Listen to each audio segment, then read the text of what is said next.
Hello বন্ধুরা, তোমাদের সঙ্গে আজকে লস্যি বানানোর রেসিপি শেয়ার করব।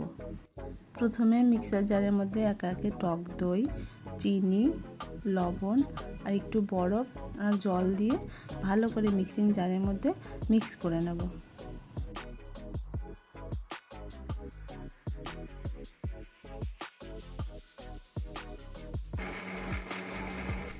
এই যে বন্ধুরা, লস্যির বেস একদম তৈরি। এই লস্যিটা এইভাবে খাওয়া যায়।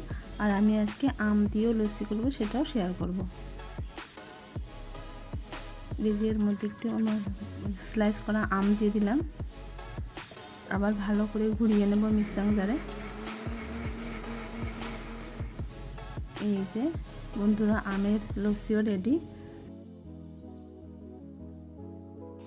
এইবার কিছু ড্রাই ফ্রুটস আর বেদানা দিয়ে লস্যিটা গার্নিশ করে নেব। এই যে বন্ধুরা, 2 রকমের লস্যি রেডি।